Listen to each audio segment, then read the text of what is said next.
Sunday brunch के 13वें episode में आप सभी का स्वागत है और इस हफ्ते की सबसे बड़ी खबर है व्हाट्सएप पर मिस्ड कॉल्स स्कैम्स हो रहे हैं। इंडियन स्टार्टअप इकोसिस्टम के कई यूनिकॉर्न की वैल्यूएशन कम हो रही है और रिसेंटली स्विगी का भी यही हाल है। मित्सुबिशी इलेक्ट्रिक और एप्पल के सबसे बड़े सप्लायर फॉक्सकॉन इंडिया में फैक्ट्री सेटअप करने जा रहे हैं और गूगल बार्ड भी इंडिया में लॉन्च हो चुका है और अब ट्विटर को मस्क खुद नहीं चलाएंगे बल्कि एक नया सीईओ जल्दी आने वाला है। तो काफी एक्साइटिंग खबरें आई हैं। अगर आप किसी खबर के बारे में जानना चाहते हैं तो आप स्क्रीन पर रेफर करके डिस्क्रिप्शन में दिए गए न्यूज चैप्टर से डायरेक्टली उस टाइम स्टैम्प पर जा सकते हैं। साइबर अटैक्स और डेटा ब्रीचेस के मामले में इंडिया एशिया पैसिफिक रीजन में सेकंड मोस्ट वल्नरेबल देश है और पिछले कुछ दिनों में हुए मिस्ड कॉल स्कैम्स ने यह साबित कर दिया है। कई इंडियंस को व्हाट्सएप पर अननोन नंबर से कॉल्स आ रहे हैं, लगातार आ रहे हैं। ये कॉल्स मोस्टली +84 +62 +60 इन ISD कोड से आ रहे हैं जो कि वियतनाम, इंडोनेशिया और मलेशिया से हैं। इसके अलावा मलेशिया, केन्या और इथोपिया से भी इंटरनेशनल कॉल्स आए हैं। और तो और ऑलमोस्ट सारे के सारे AI जनरेटेड मिस्ड कॉल्स हैं। हर एक कॉल एक रिंग से पहले ही बंद हो जाती है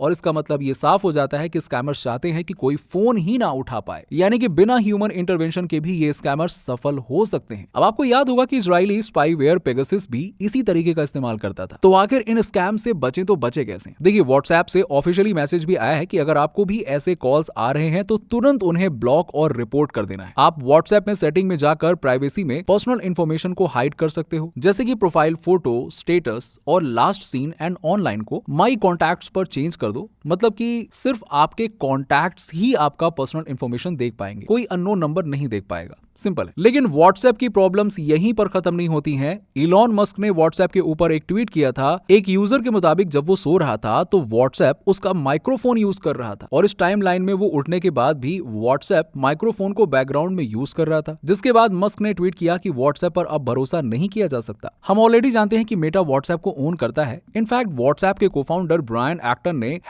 #डिलीट फेसबुक कैंपेन भी शुरू किया था। स्ट्राइड वेंचर्स ने $100 मिलियन की फंडिंग उठाई है। ये funding institutional investors including banks, insurance companies और फैमिली ऑफिसेज से उठाई है। ये उनकी तीसरी डेट फंड है और अभी और $100 मिलियन की फंडिंग उठाने वाले हैं। दोस्तों, यहां गौर करना, स्ट्राइड वेंचर्स इंडिया के लीडिंग वेंचर डेट फर्म्स में से एक हैं। तो आप समझ ही सकते हो कि सिलिकॉन वैली बैंक के केस में क्यों एक के बाद एक वेंचर कैपिटलिस्ट फर्म गिरने वाली हैं। एडटेक डेकाकॉन बायजूस $1 बिलियन की फंडिंग रेज करने की कोशिश कर रहा है, लेकिन वैल्यूएशन वही रहेगी $22 बिलियन की। ये इक्विटी और स्ट्रक्चर्ड इंस्ट्रूमेंट का मिक्स होगा। $700 मिलियन इक्विटी के थ्रू रेज होंगे और बाकी के $300 मिलियन स्ट्रक्चर्ड इंस्ट्रूमेंट से रेज होंगे। Byju's already middle east based sovereign funds और US based asset management firm Oaktree capital management, Apollo management and Davidson Kempner capital management से एडवांस स्टॉक में है। मतलब ऑलमोस्ट डील पक्की होने वाली है। करीब फरवरी में बायजूस के कोफाउंडर दिव्या गोकुलनाथ ने ऑफिशियल स्टेटमेंट दिया था कि आने वाले कुछ महीनों में बायजूस प्रॉफिटेबिलिटी की तरफ काम करेगा। अब ये देखना है कि दुनिया की सबसे वैल्यूएबल एडटेक कंपनी क्या 4,588 करोड़ के नेट लॉस को प्रॉफिट में कन्वर्ट कर पाएगी या फिर नहीं। दूसरी तरफ US based investment management firm Vanguard group ने ओला का वैल्यूएशन कम कर दिया है। ओला के पेरेंट कंपनी ANI टेक्नोलॉजीज का वैल्यूएशन $7.4 बिलियन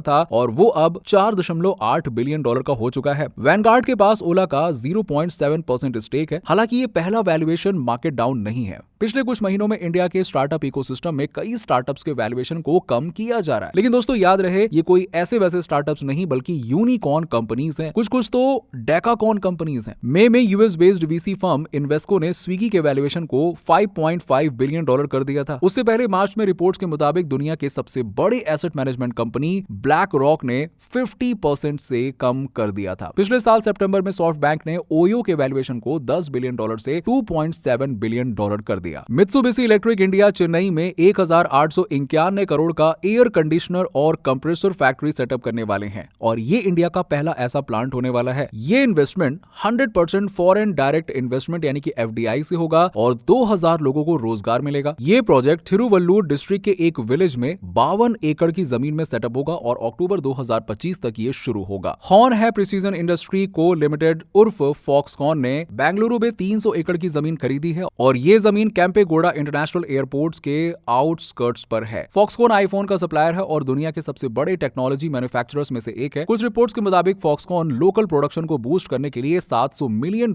इन्वेस्ट करने वाले हैं। इंडियन स्टार्टअप इकोसिस्टम के 3 सबसे बड़े investor investors Sequoia capital, tiger global management और सॉफ्ट बैंक ने डील्स को 80% तक घटा दिया है। हाल ही में इंडिया में फंडिंग विंटर के चलते वीसी फंडिंग बहुत कम हो चुकी है, क्योंकि फंडिंग नहीं मिल रही है, कंपनीज को वैल्यूएशन भी नहीं मिल रही है। इनफैक्ट सितंबर 2022 में मोलबियो डायग्नोस्टिक्स के बाद इंडिया में कोई यूनिकॉर्न नहीं आया है। गूगल ने न्यूयॉर्क टाइम्स के साथ में 3 सालों के लिए $100 मिलियन की डील साइन की है और ये एक ब्रॉड कंटेंट डील होगी। न्यूयॉर्क टाइम्स का कंटेंट गूगल न्यूज पर होगा और गूगल न्यूज में पब्लिशर्स को गूगल न्यूज और दूसरे प्लेटफॉर्म पर कंटेंट फीचर करने के लिए पे किया जाता है। इस डील में कंटेंट डिस्ट्रीब्यूशन और सब्सक्रिप्शन भी इंक्लूड होगा। Google backed APAC sustainability seed fund ने वाटर रिलेटेड इश्यूज को एआई के थ्रू सॉल्व करने के लिए $3 मिलियन के फंड प्रोवाइड किए हैं। गुजरात महिला हाउसिंग सेवा ट्रस्ट और विलग्रो इनोवेशन फाउंडेशन, इन 2 इंडियन फर्म्स को चुना गया है। एआई एमएल यानी कि मशीन लर्निंग और आईओटी यानी कि इंटरनेट ऑफ थिंग्स से हाई वाटर स्कार्सिटी और एक्सेसिव फ्लडिंग को सुलझाने की कोशिश करेंगे। APAC sustainability seed fund Google और एशियन डेवलपमेंट बैंक का फिलैंथ्रोपिक आर्म है। गूगल बार्ड ऑफिशियली इंडिया में आ चुका है। वैसे तो आने में काफी देरी हुई है, क्योंकि चैट जीपीटी ने बहुत सारा मार्केट ऑलरेडी कैप्चर कर लिया है। गूगल बार्ड के ऑफिशियल वेबसाइट पर जाकर आप भी चेकआउट कर सकते हैं। अब देखने में मजा आएगा कि क्या गूगल बार्ड चैट जीपीटी को कैचअप कर पाएगा। उन्होंने शुरू से पहले ही बता दिया था कि बार्ड अभी भी एक्सपेरिमेंटल है और कई रिस्पॉन्सेज गलत भी हो सकते हैं, इसलिए जरा ध्यान से। गूगल आईओ 2023 में उन्होंने अनाउंस किया था कि वो 180 देशों में लॉन्च करेंगे। और अब अगली खबर ट्विटर के नए सीईओ के बारे में है। पहले पराग अग्रवाल को निकाला गया था, अब नए सीईओ को हायर किया जाए। जी हाँ, हालांकि अभी तक ऑफिशियली कुछ पता नहीं चला है, लेकिन रिपोर्ट्स के मुताबिक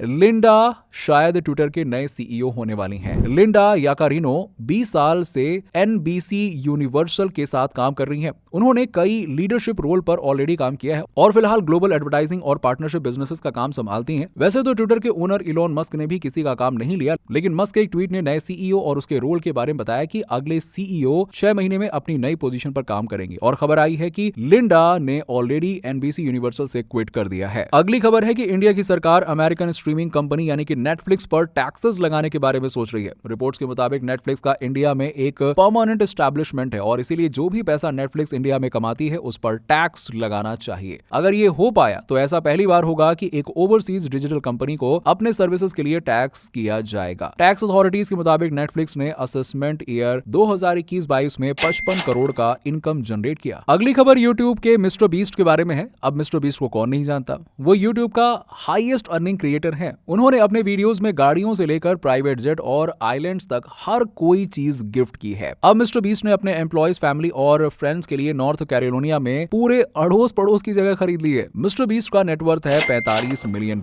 इसके अलावा open network for digital commerce यानी कि ओएनडीसी के डेली ट्रांजैक्शंस 500 गुना ग्रो हो चुके हैं। हालांकि जोमेटो और स्विगी के लिए ओएनडीसी बन सकता है। Department of promotion of industry and internal trade ने कहा है कि ओएनडीसी से सब ई कॉमर्स खिलाड़ी के लिए लेवल प्लेइंग फील्ड बनेगा और कोई आउट ऑफ बिजनेस नहीं जा रहा है। Minister of state for electronics and IT Rajeev Chandrasekhar ने कहा है कि इंडिया 100 सेमीकंडक्टर डिजाइन स्टार्टअप्स और 85,000 हाईली स्किल्ड प्रोफेशनल्स प्रोड्यूस करेगा। इंडिया को सेमीकंडक्टर रेस में आगे लेकर जाने के लिए प्राइम मिनिस्टर नरेंद्र मोदी ने 1200 करोड़ की फंडिंग अलोकेट की है। तो दोस्तों, संडे ब्रंच के इस एपिसोड में फिलहाल इतना ही। उम्मीद है कि आपको वीडियो पसंद आया होगा। अगर आप ऐसे ही टॉपिक पर वीडियो पसंद करते हैं तो प्लीज चैनल को सब्सक्राइब करना ना भूलें। मिलते हैं आपसे अगले वीडियो में।